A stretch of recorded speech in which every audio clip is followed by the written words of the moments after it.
Here today for the second installment of the International Scientific Conference on Sustainability. It's definitely generated a lot of interest. We have over 90 registered participants representing at least 30 countries and 11 universities. And I think that's absolutely fantastic. As for all our online viewers who are currently joining us on the live stream, I wish to extend a special welcome to you too.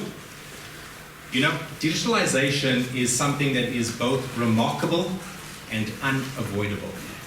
And if harnessed correctly, we can actually reach a much broader audience. Speaking of audience, it's certainly a good-looking crowd here today, which tells me that either our speakers are going to be very interesting, or that we're going to see some great presentations afterwards. Or perhaps both. No, I'm confident that it's definitely both. My name is Craig Johnson. I am the president of Youth Enrichment Society, and it is my distinct pleasure to be the moderator of this plenary session today. As a leader of the organization that is co-hosting this conference together with Dr. Becker Judith and Budapest Business School, I really try my best to execute the mission statement of YES, which is to try and empower students with further opportunities to develop themselves outside of the classroom, and that development includes the capacity to learn how to think critically, holistically, and globally. Ladies and gentlemen, if you could just spare one more minute, I wish to share a quote with you, one that is meaningful to me, and I think is perhaps fitting for the Sustainability Conference, considering the state of affairs our world is currently in. It's by a man named John Quincy Adams, President of the United States, former president, mind you. He says, and I quote, "If your actions inspire others to dream more, learn more, do more, and become more, you are a leader." This, for me, is a powerful definition of leadership. It is a perspective that really resonates with me. This is because I really try to spark inspiration in others through meaningful actions of my own. I do so to try and enable those around me to also dream more, learn more, and do more. Today at this scientific conference, I sincerely hope that you will not only continue to learn about sustainable development, the SDGs, and the challenges in that regard. I hope that you will also leave here today equally inspired to lead others with meaningful actions of your own. For it is actions that truly matter. Just a few remarks with regards to today's program. This plenary session will have 3 keynote speakers, of which I'll introduce one at a time. And thereafter we'll have a brief panel discussion on the stage to my left, which is of course to your right. But before we proceed with the keynote speakers, to provide a few opening remarks, please join me in welcoming to the podium the Dean of this Faculty of International Management and Business, Gulyásné, Dr. Csekő, Katalin.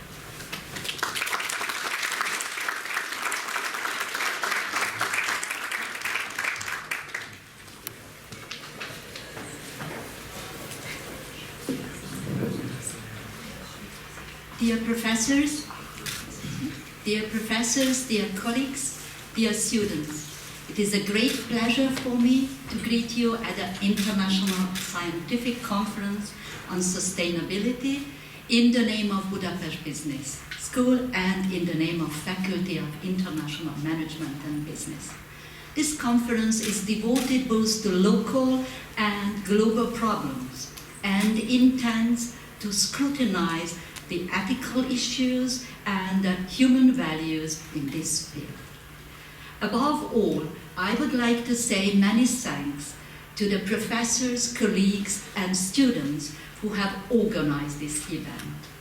Thanks a lot for your personal contribution, for the academic support, which have resulted in interesting and relevant research topics. Please let me say a few words about one of the pivotal issues this conference is analyzing and observing. This subject belongs to my professional, to the international trade.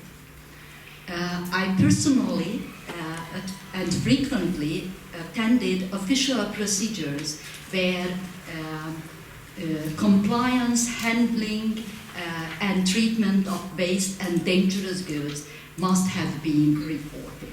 That's the reason I would like to speak about the transboundary movements of hazardous goods and waste, including agricultural, industrial, electronic waste, above all, hundreds of millions of mobile phones you use and we use. Besides the strictly regulated waste market, there are shadows. There is a flourishing black market, which is effectively supported by professionally managed communication channels as well. Only in the United Kingdom and in 2018, 800 websites have been closed because they offered prohibited services. And although there are 3 major international conventions, Basel conventions above all, the collaborations between governmental agencies, first of all, customs agencies and policies, have achieved poor results. Even the amount of illicit waste turnover can scarcely be estimated. Seeing these shocking facts, we have to put the questions. What does the international community do wrong? What are the drivers which are so strong that can prevail over the common interest of the public? And what are the reasons that the tax and customs authorities and the policies cannot sanction the infringement of environmental regulations? First, the soft and unclean national legislation and the poor and superficial execution must be mentioned. Secondly, it needs to point to the significant costs that the concerned companies have to pay for the appropriate treatment of waste and dangerous materials. These expenditure, we have to see, reduce their profits and thereby the payable dividends, and might have negative impact on their financial and financing opportunities. Thirdly, I have to refer to the low penalties and the disappointingly missing financial resources which prevent the customs and tax authorities from a profound tracking and monitoring activity. In addition, there are precious waste materials such as gold, copper, and nickel, which attract the attention of criminals as well. The so-called e-waste, which includes these valuable materials, have increased to 50 million tons by 2018. So the good profit outlook has established professionally managed, organized distribution chain, including middlemen, shipping companies, large safe terminals, better to say smuggling hubs, where the containers stuffed by unknown content can be stored for a while, hidden for a while, and where they can disappear, leaving no signs behind them. So this is not only the companies and the authorities' duty to fight against the tax fraud, money laundering, and illegal trade of waste. It is our personal responsibility as well. And this scientific conference is one step, a splendid step in this way, because it can strengthen the awareness about the sustainability, to encourage the share of experiences and the lessons in this field. Finally, and at the end, I would like to wish you successful presentations, and ending my greetings, I would like to cite a very famous sentence: never separate the life you live from the words you speak. Thank you very much.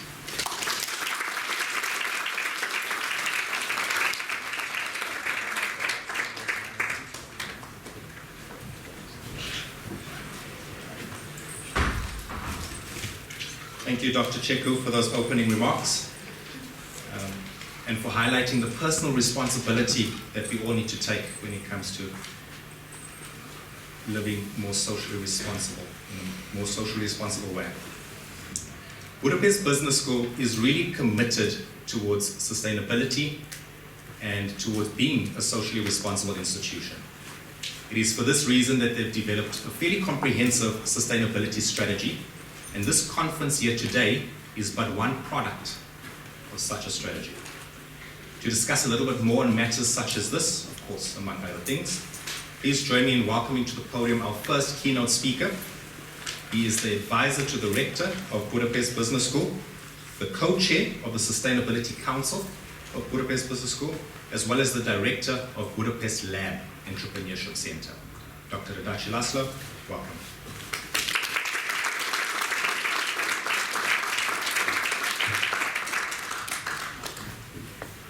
Good morning. Dear Dean Csekő, dear organizers, Judith and Craig, dear distinguished guests, dear participants.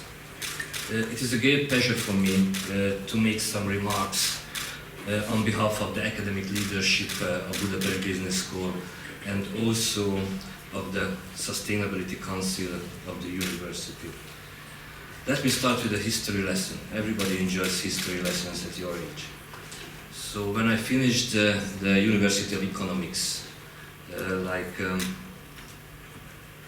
actually exactly 25 years ago, and started the doctoral program and started my research on corporate ethics, some of the participants of today's conference had not yet even been born.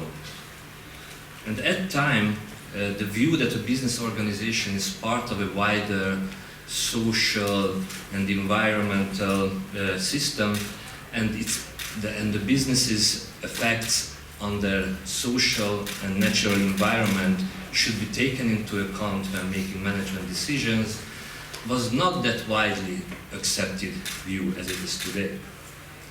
I too well remember the heated debates among the faculty members at my university and also at various professional and scientific conferences about the main goals of the business corporations and the different responsibilities businesses have towards their stakeholders. It was the time when the idea of profit maximization and value maximization in the interest of shareholders rather than all stakeholders was the mantra at the leading consultancies and business schools all over the world.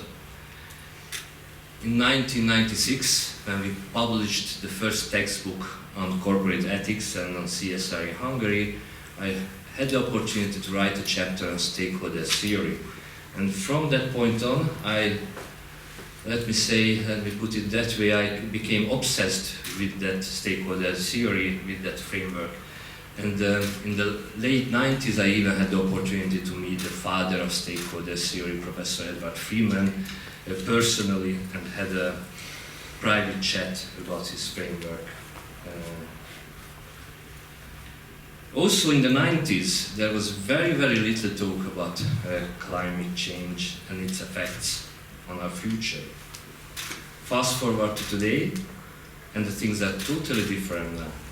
We are today talking about the changes in business models, the management of social impacts, and we have developed highly sophisticated management systems for the strategic and operational level tasks, and we are now having very cool measurement and reporting systems to talk about the results of these activities and impacts.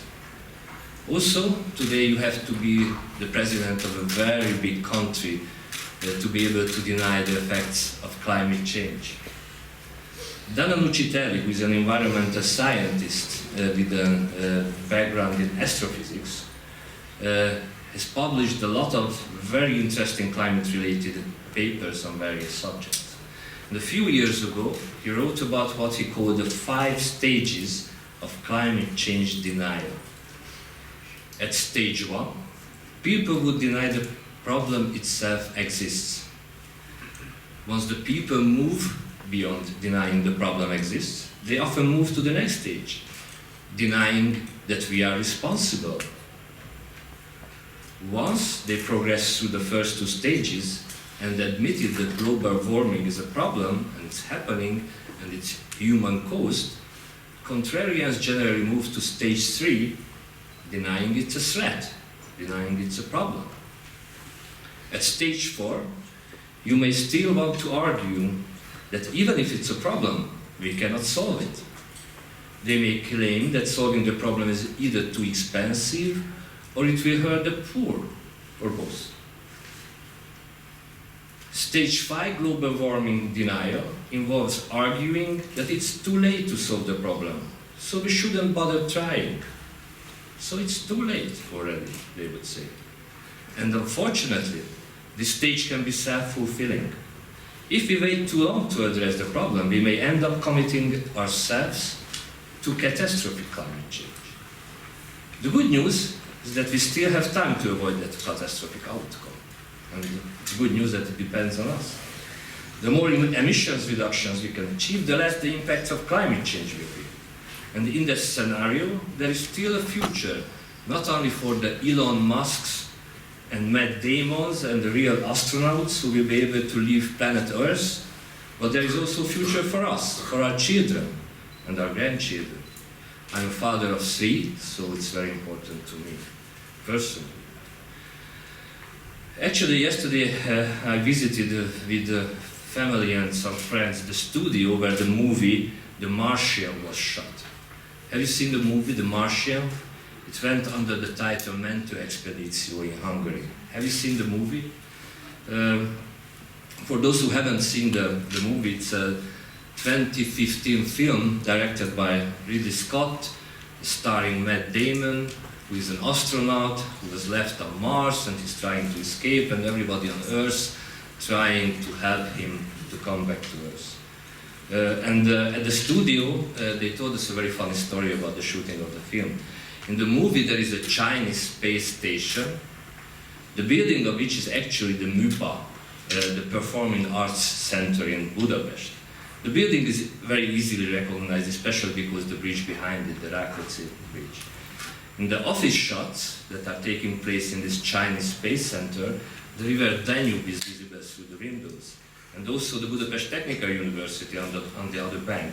So these are very well recognizable landmarks of the Hungarian capital, and for the Hungarian viewers, this pretty much breaks the atmosphere of the movie. But the funny thing is, and that was the story we were told yesterday, that during one of the scenes taking place at this Chinese space center, you can see from the window that a local railway is passing by. A real Hungarian green paved, at least 40-year-old local railway, in a movie that is set to cost like $140 million. Okay? $140 million. It's $2 million for each day of the shooting of the movie. The moral of the story is that even if you spend $1 trillion to create something remarkable, you will certainly make mistakes. So let me come back to the point in my speech where I wanted to save the world from a catastrophic future. I've been advising companies on the best practices of sustainability for like 20 years. These companies include the largest businesses, the largest global brands, Hungarian subsidiaries, and big multinationals headquarters, financial institutions, and consumer product manufacturers. On my assignments, I usually spend like from a few months, but more often I spend years at the organization. So I have the opportunity to observe some really interesting phenomena. And if there is one thing I've learned over the years as a consultant, it's that it only takes a few or sometimes only one person to change even a huge system for the better. I'm quite certain that it doesn't take millions or thousands or hundreds of people to change the whole perspective on issues related to sustainability. Sometimes it only takes a brave management or an enthusiastic training and intern to ask the toughest questions. Of course, the opportunities, therefore the responsibilities of an executive and as a trainee are very different. But there is room for both types of heroes in this movie. When in 2016 the new administration of Budapest Business School committed to a new strategy that included a pillar on social responsibility, we already knew that it would be a long road. But we also knew that it was our personal moral responsibility to do much more in this field. This is why in 2017 we announced the first in the Central European region sustainability strategy, and we also announced the official establishment of the Sustainability Council, which is responsible for the strategic oversight, the Sustainability Network, which consists of volunteers from within the university, and the Sustainability Center, which is the coordinating office for all the initiatives, the technical unit. In the center of this strategy lies our commitment to be active in the fields related to our main impacts, to our core business. Each person, each organization, be it a business organization, an NGO, or a government agency or university, should care about the things it has the biggest impact or footprint on. And clearly, our core business is teaching and research. I hope that you will agree with me that the university's main responsibility is to think about the ways we can enhance the knowledge about and the sensitivity concerning the issues of a more sustainable future. We, as the largest business school in Hungary, of course should do a lot of other things as well. And we are doing our best to manage a very diverse portfolio of sustainability initiatives, reaching from a bird-friendly campus to reducing our environmental footprint by using more renewable energy sources. But the areas we certainly should seriously care about is to do more research on sustainability. And naturally, we should talk more about sustainability in the lecture rooms, have more conversations about these issues with our students and colleagues. I am personally very proud that Budapest Business School has become the first university in the region where there is a compulsory course on corporate sustainability in each business bachelor programs. This is something very serious, I suppose. This conference is at the intersection of the two most important priorities of ours. Our responsibility as educators of future leaders and our responsibility as researchers of the future conditions of a better future. In the name of the university's leadership team, please allow me to express my sincere appreciation for your investment into this event. I'm sure it will be a memorable day for all of us who have the passion for sustainability. I would also like to express my sincere gratitude to the organizing team, professors and students alike, for their enthusiasm and organizational abilities, the staff members, the volunteers for all their hard work to ensure the efficient and smooth proceeding of this conference. Thank you very much for your attention. I wish the event a great success and all guests and participants a most rewarding and enjoyable time at Budapest Business School's Sustainability Conference. Thank you.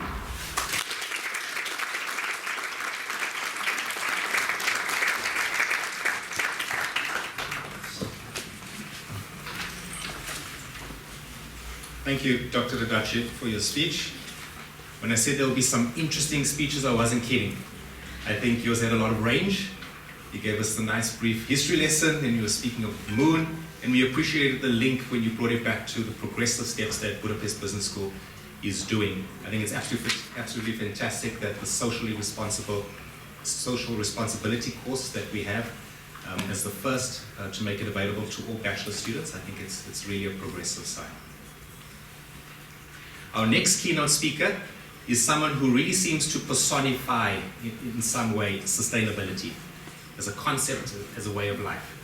This is partly because he's been on the front line, so to speak, since the 1980s, I believe, trying to make an environmental impact in the communities that he finds himself in. Ladies and gentlemen, I'm referring to Mr. McCaffrey.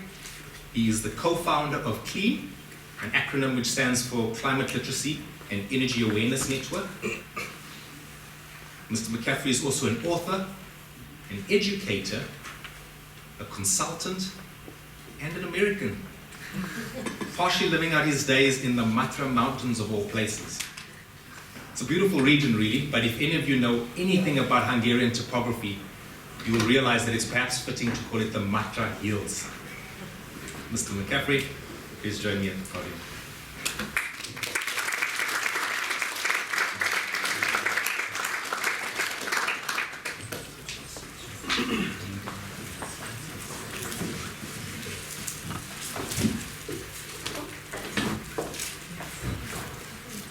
Thank you very much, Craig. And I am really pleased to be here. Again, my name is Mark McCaffrey. I am an American, indeed. And I'm originally from a small town called Boulder, Colorado. It's about 100,000 people, right at the foot of the Rocky Mountains. Have any of you ever been to Boulder, Colorado? No? Have any of you heard of Boulder, Colorado? It's a university town, and it is the center of a number of national laboratories. So I had the great fortune of working for the National Oceanic and Atmospheric Administration in one of their cooperative institutes when I was there. And we focused on research around climate change. Before that, I was really focused on water, H2O, you know, like this here.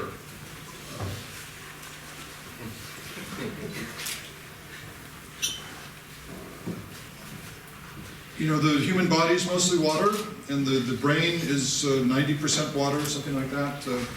And at a very young age, I learned about the hydrologic cycle in school, I think maybe about 5th grade.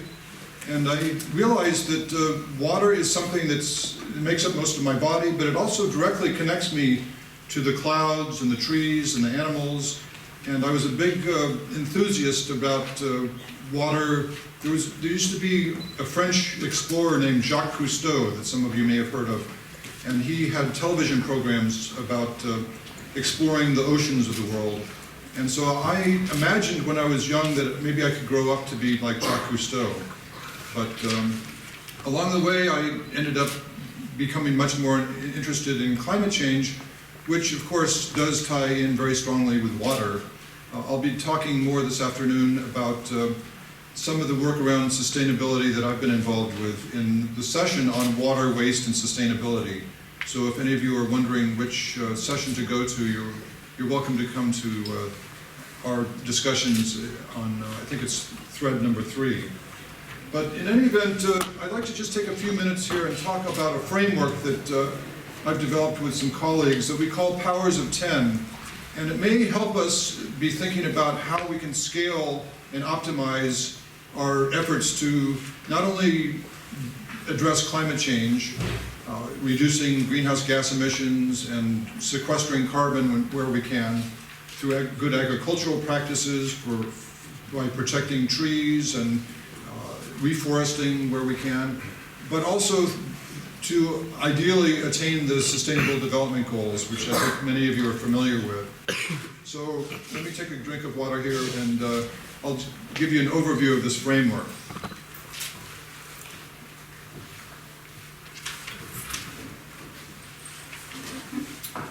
So a couple of years ago, my wife and I had moved from California to Hungary, to the small village that Craig mentioned at the foot of the Matra Mountains. And we were attracted to the sustainable lifestyle and, scaled back type of big consumption life that many of us had been living in California. So the average American consumes about 19 tons of carbon emissions every year. Americans have a very large carbon footprint. The average Hungarian has about a 6-ton a year carbon footprint, which is around the global average. And people in our village have probably maybe 1 or 2 tons of carbon emissions a year, which is really what the whole world should be aiming towards, a much more sustainable type of life. But on the other hand, many of the people in our village do not fly on airplanes. Many of them have never been outside of Hungary or on an airplane.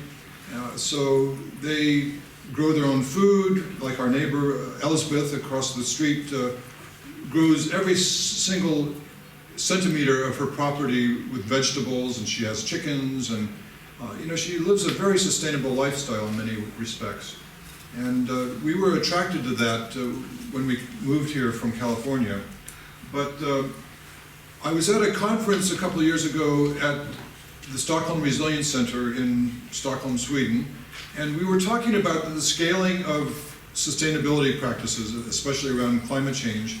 And I was very frustrated because we kept talking about nation scales, community scales, regional scales, and these are all terms that we use without really having a clear sense of how do we define them, how many people are involved.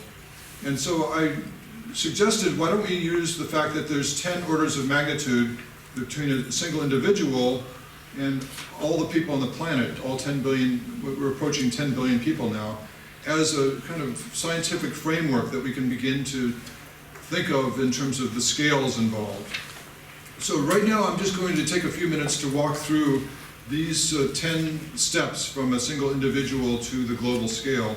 And of course, all of us as individuals are able to have some control in our lives, and we're able to hopefully take some steps to become more sustainable in terms of maybe our diet or the decisions we make about transportation and energy use and so forth.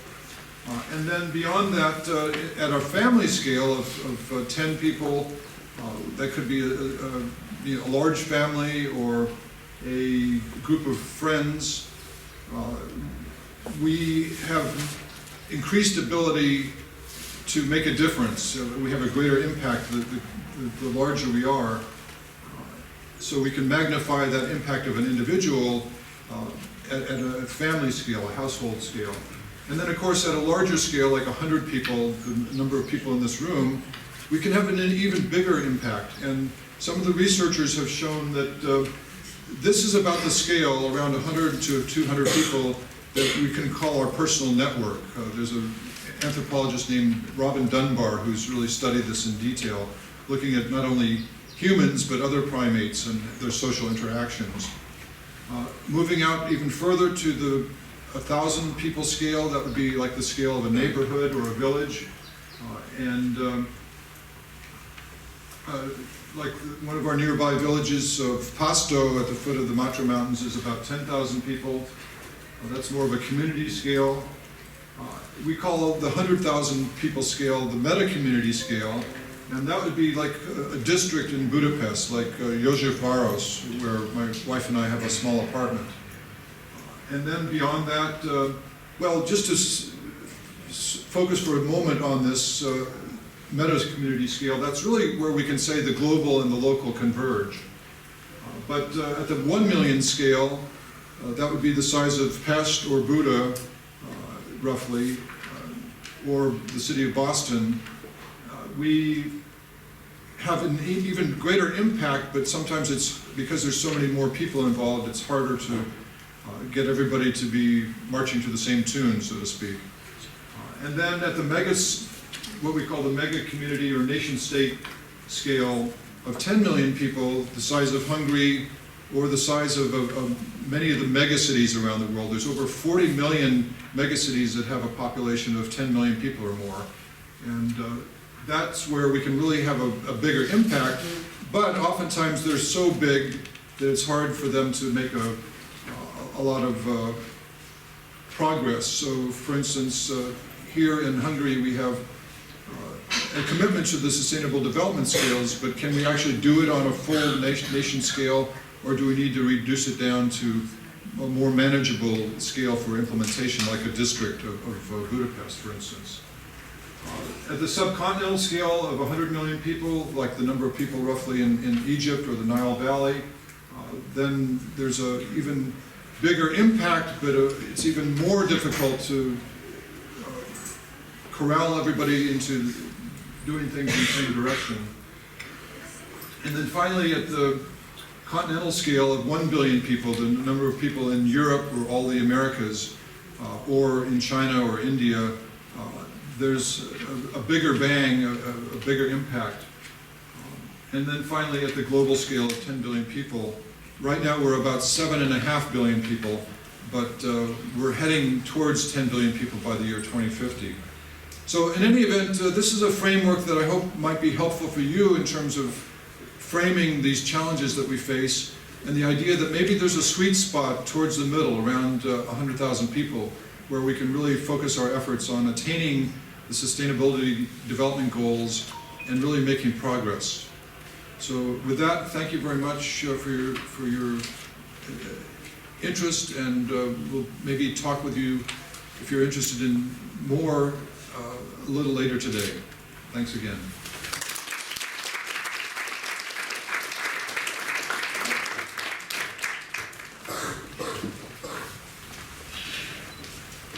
Thank you, Mark, for your talk and for your presentation, and for shedding light on an alternative scientific framework. If any of you are interested in learning more, then I do encourage you to go and visit the panel for the full presentation. You know, sometimes, as I see it, there are two types of change in this world. There's change that you are part of, and there's change that simply leaves you behind. Our final keynote speaker is a remarkable young man who is definitely on the forefront when it comes to leading change, especially among the youth, and especially when it comes to matters that concern sustainable development. Mr. Volum Andras is the founder and president of V4 SDG. He is also the first youth delegate of Hungary for the United Nations. Since then, Mr. Volum has gone on to do remarkable things in making impacts in the communities that he finds himself in. You'll find Andras giving talks, you will find him hosting workshops, and you shouldn't be surprised if you see him on the streets of Budapest as part of the Fridays for Future movement, which of course is the new global student movement protesting against climate change. Ladies and gentlemen, let's please put our hands together for Mr. Volum Andras.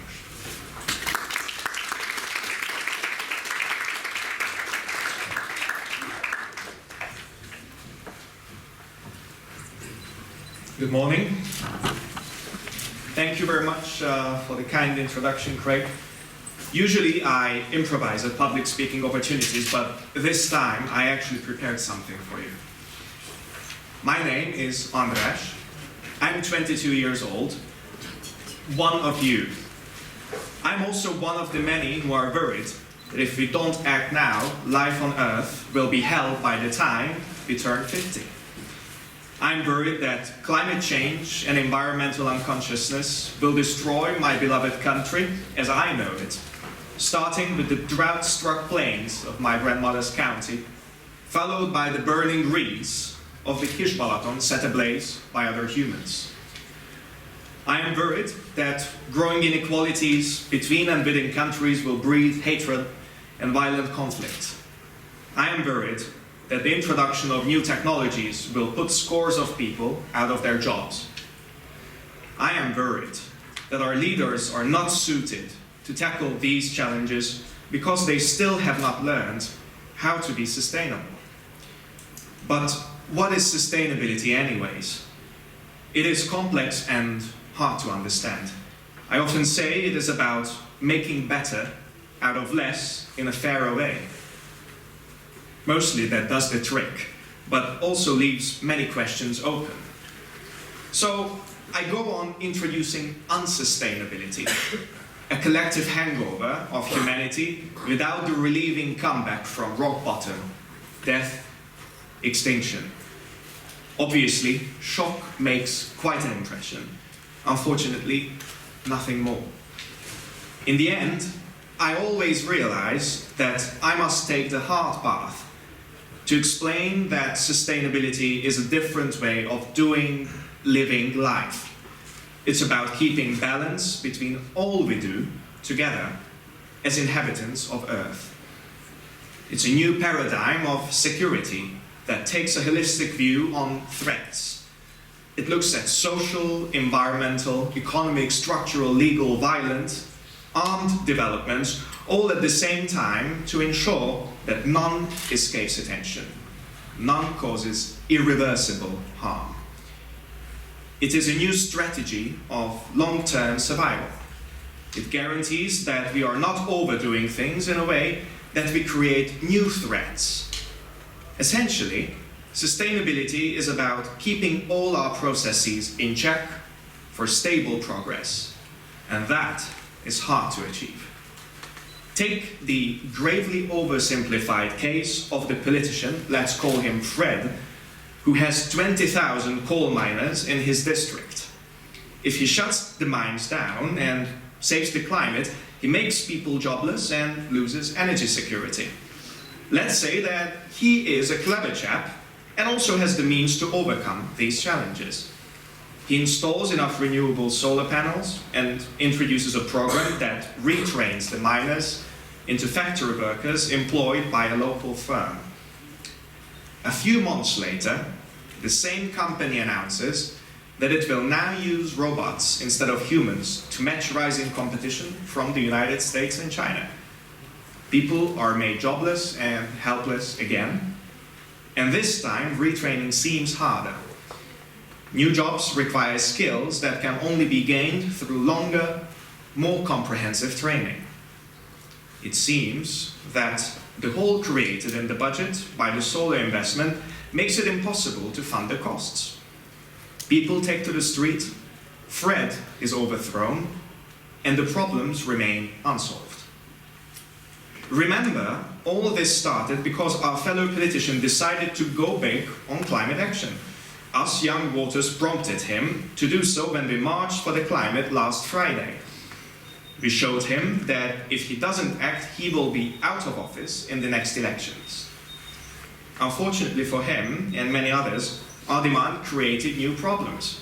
The ex-miners might even start a proper revolution in our little imaginary world because of the injustice they have suffered. Does that mean that climate action is wrong? No, of course not. It is the most important task of the century. Does that mean that we should stop technological change? Again, no.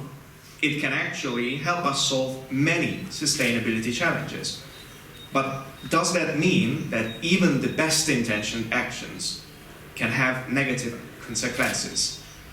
Quite so.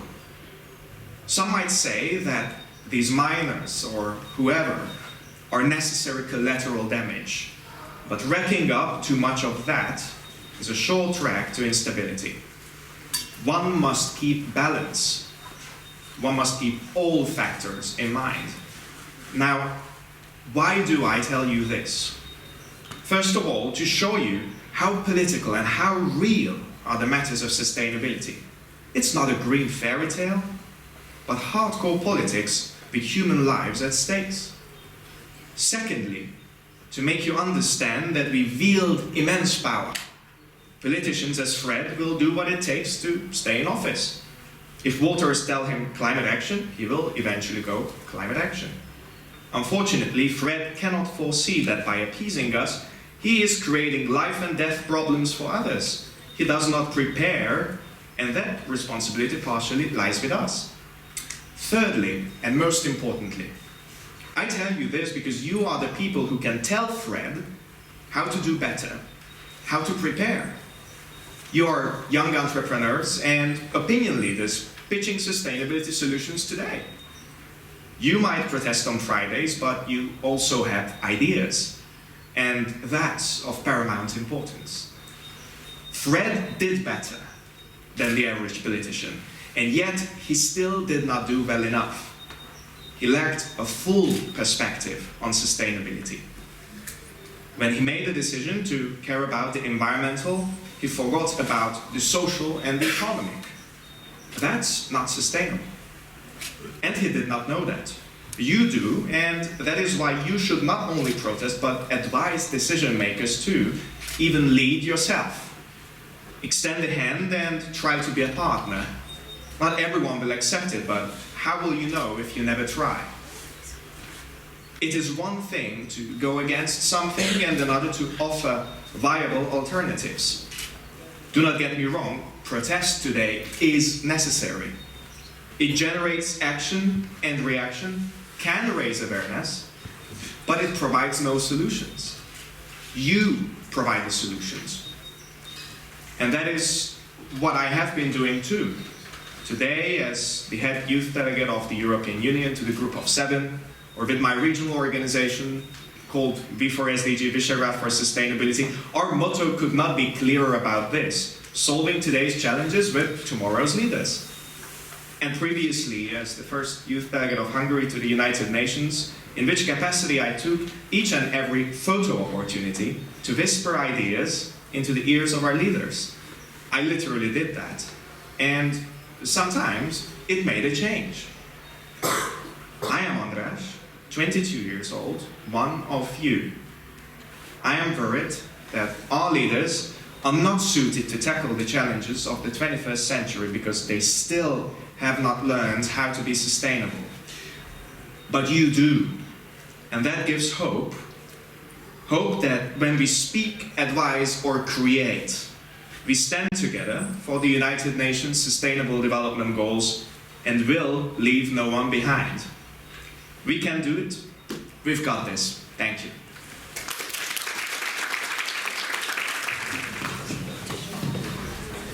Right, thank you all for joining me on stage. The topic of this panel discussion is examining the critiques of the Sustainable Development Goals.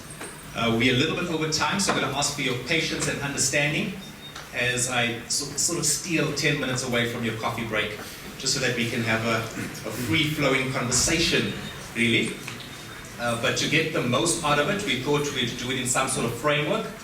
And we agreed beforehand that we'll first examine the critiques of the SDGs themselves, and thereafter we'll shift the conversation and examine the critiques when it comes to the implementation of the goals themselves. So perhaps let me start with you, Dr. Radácsi. We know now that there are 17 Sustainable Development Goals, 169 targets, and who knows how many indicators. Would you say that there's anything missing from the menu, so to speak? It's good to learn that you have an agreement before the discussion I wasn't part of, but I tried to do my best. I don't think that there's anything missing. I think we always had a lot of nice goals, beautiful, inspirational goals, motivations for doing more in the interest of nature and ourselves. So it's not the goals and the lists that have been missing. I think no matter how many goals you have, it's always about the capacity for action that is the more important thing. And I think that the SDGs are basically a communication tool, something that can mobilize people all around the world, and it is their goal to do exactly that, nothing more. I don't think that this should be a comprehensive list of all the problems we can have and we will have or we have had as a humanity. So I think the goal of these SDGs is to give us a starting point to formulate our personal and team and group level and nation or organizational level or nation level action plan. And if we have these SDGs and that there are 17 goals in the SDGs, that's okay. Mr. McCaffrey, would you agree with that sentiment? I mean, there's many critics out there that say that, you know, where's respect for human rights? Where's democracy? Why aren't things like that shown and highlighted as a separate SDG goal? What are your thoughts in that regard? My understanding of the process, I'm not sure this mic is working. My understanding of the process, because several Hungarians were very involved with developing the SDGs, and as a political challenge, they had to come up with a strategy that would be blessed by all the nations of the world, which, to my amazement, the SDGs did get the thumbs up of every nation in the world. And the same with the United Nations Framework Convention on Climate Change from 1992. All the nations in the world agreed that they would try to tackle climate change. All the nations in the world have more recently adapted the SDGs, which is an incredible achievement. Not all those countries are democratic as we think of democratic. You know, I think there's also been some criticism that there's too many SDGs, there's too many targets, there's too many indicators. It's overwhelming, that we'll never get this done by the year 2030. the time frame is just too tight.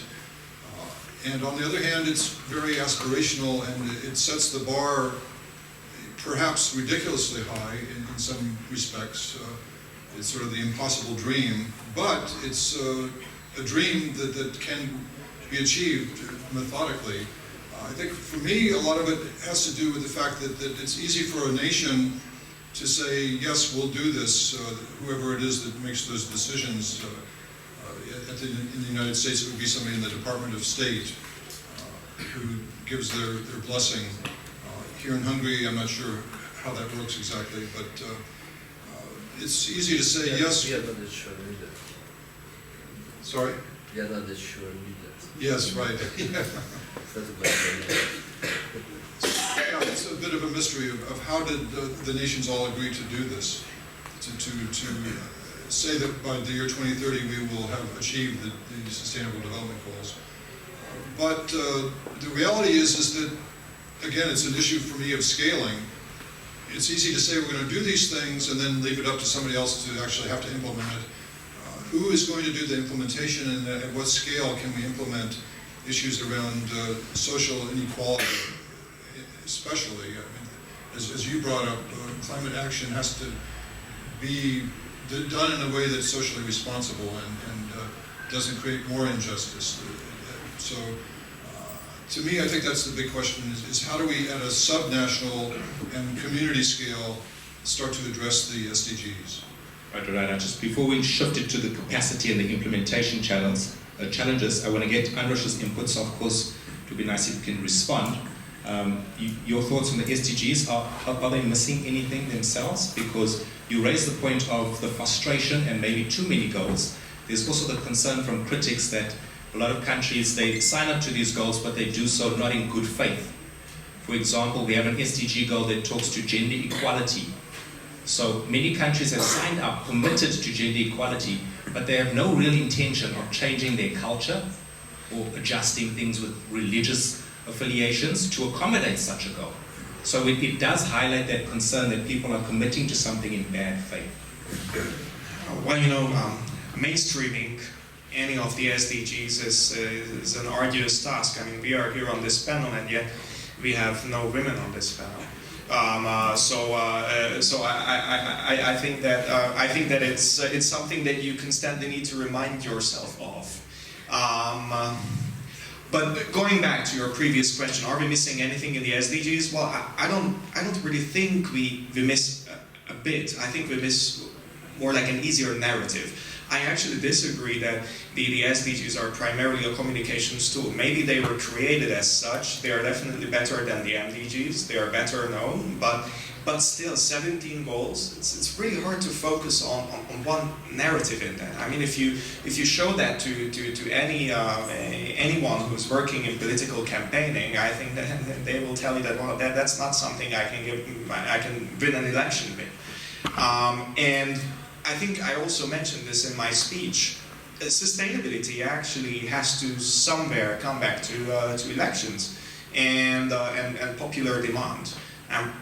I think that now all of us are quite aware that sustainability is a top-down project. I'm not saying that necessarily we can achieve sustainability by our own bottom-up actions. We can maybe create some awareness with that too. But I think that if you manage to feed in to ordinary politics with voting, that's actually the type of bottom-up action you need to get anything going on sustainability, because then the politicians feel the need to go on into implementation. And I think that we've seen some changes in that regard. I think that in many places in the world now, there is an increasing interest in acting for sustainability. I was in discussion with the EU Commissioner for Climate and Energy like 1.5 weeks ago, or 2 weeks ago, and actually he was complaining quite a bit about the Fridays for Future movement, that, or people around it, that they took these young people into the European Parliament, and then they were extremely upset that they were not given the floor in the plenary, and that they were just going for the demand and everything. And then the commissioner goes on to explain us that we are really trying to do everything now, but it does not seem to be enough for them. I think that this is a good indicator of that sustainability is becoming something that you do consider in politics. So maybe if I actually had to say something, the SDGs for me do not really miss anything as a framework. I think that the experts, the professionals got that quite well covered, including Mr. Csekő, now the director of President Adek here in Hungary, but he was one of the co-chairs of the open working group that created the Sustainable Development Goals. But in terms of one clear narrative that we communicate, that's something that we still lack. Okay, so you've opened up the door to our next sort of section of this discussion, which is the implementation. Right? So, as we're aware, there's a growing mass of people that are out and have been deployed to spread the SDG gospel, so to speak. We've got working groups, we've got task forces, conferences that are popping up around the world, government delegations, yet there still seems to be a challenge. You mentioned communication, Dr. Radácsi mentioned capacity. What else would you say are the challenges when it comes to implementation? I think that there are at least three different things that can kill any political action plan. One is ignorance, that you do not know enough about the thing, or if you know enough about the thing, you don't want to care about it. Second is cynicism, that you know what to do, but you are saying one thing but doing another thing.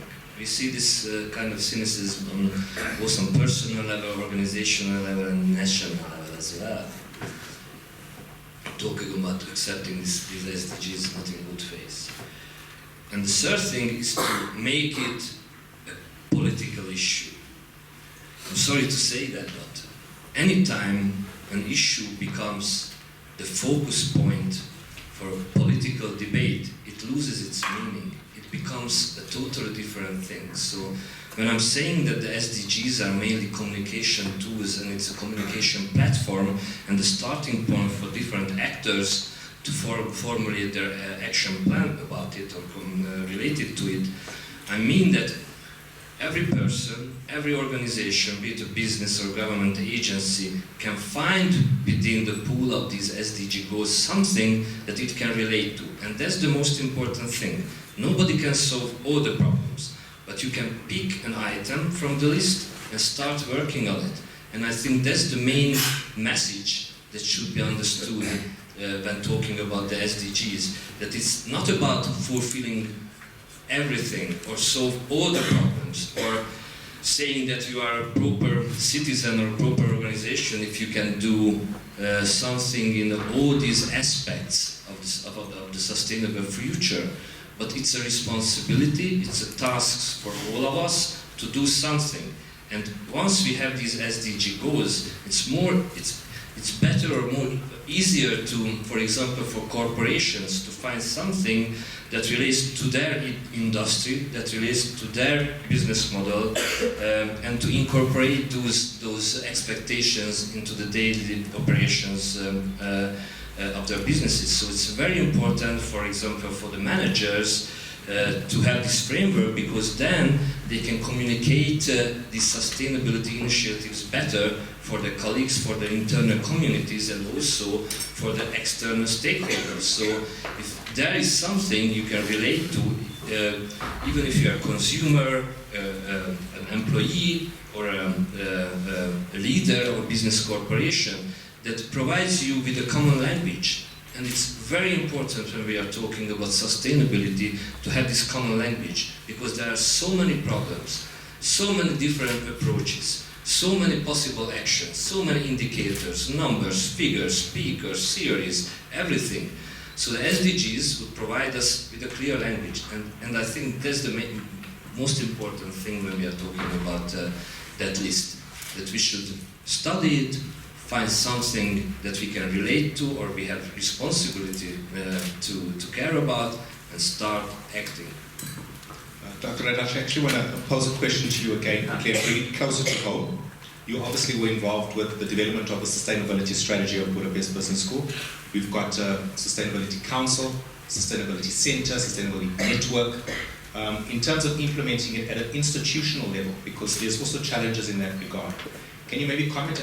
It seems to me that we're doing something right in terms of how we've streamlined the communication.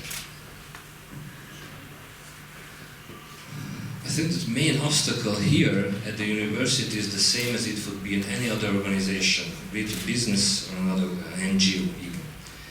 And that is that you can only implement the initiatives or do anything if you have your colleagues, your consumers on your side.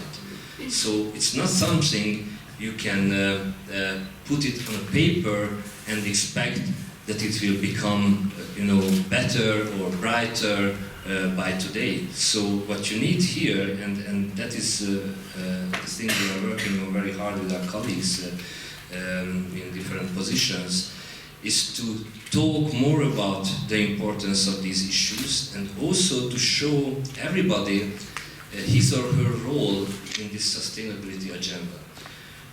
Until the time when everybody will understand that he or she can do something and he or she will have a responsibility to do something, even in his or her capacity as a student, as a lecturer, as a professor, as a university leader, we would achieve nothing.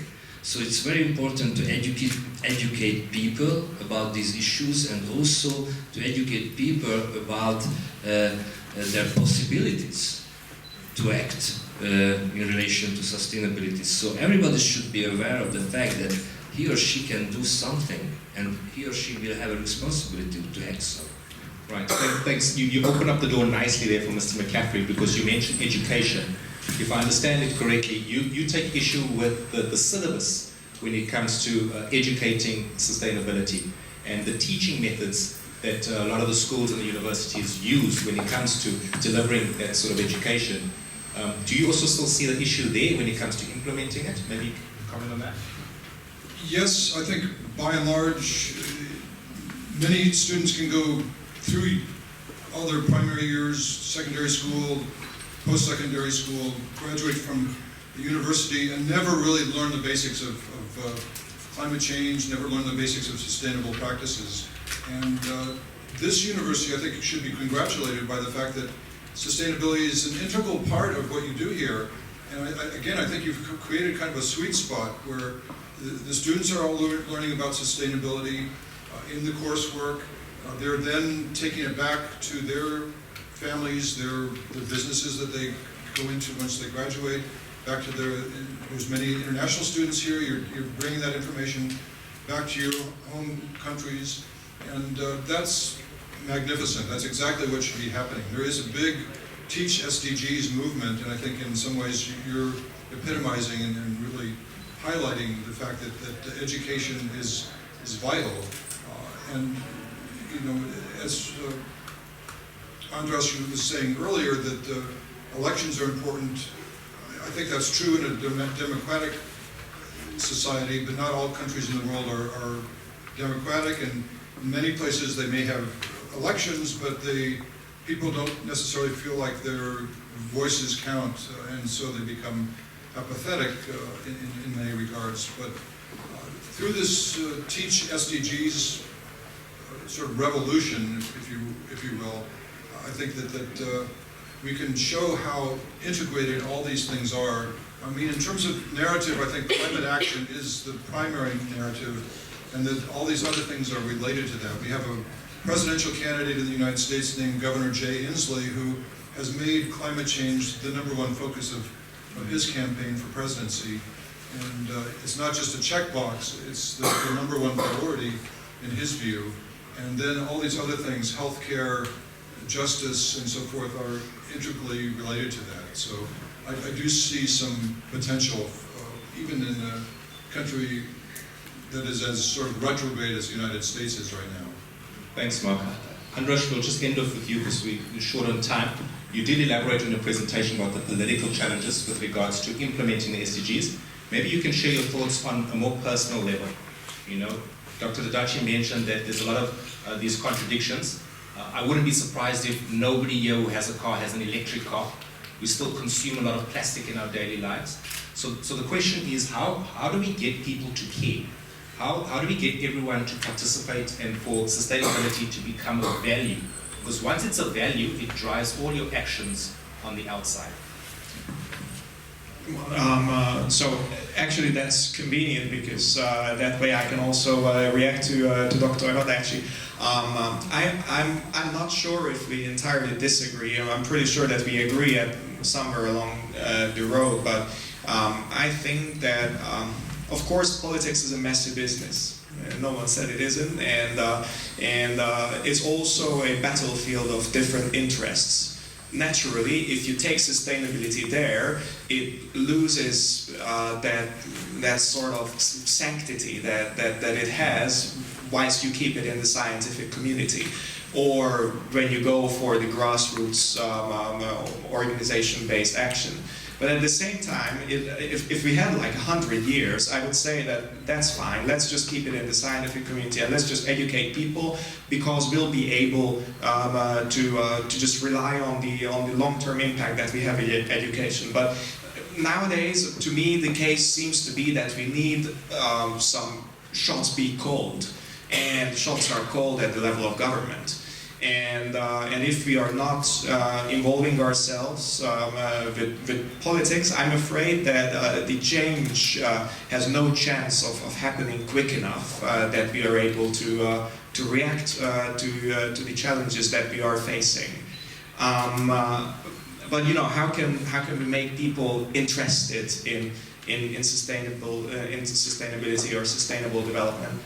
I think that we just need to show them how it affects them personally, and that's the major key to it, because climate change, I think probably is still the most tangible of all the sustainability. I mean, one of the most tangible of the sustainability challenges that we have. But still, it's happening at some obscure high level. We know that it's getting a little warmer, but we do not necessarily connect that with phenomena that we observe in our lives. It's the role of communications to make that connection between the phenomena that somehow negatively affect our lives and the big scale things that are happening. I mean, just really briefly, I wonder if people know that climate change is also about hectic weather. At one point you might have snowfall in April. Your body is not prepared to take care of that snowfall. You get sick. Or cars are already running on summer tires, and there are more accidents than there would normally be. You can actually quantify the cost of that in monetary terms, and you can actually show people that, well, you know what, if this actually costed you this much, that's how much you lost on it in taxpayers' money.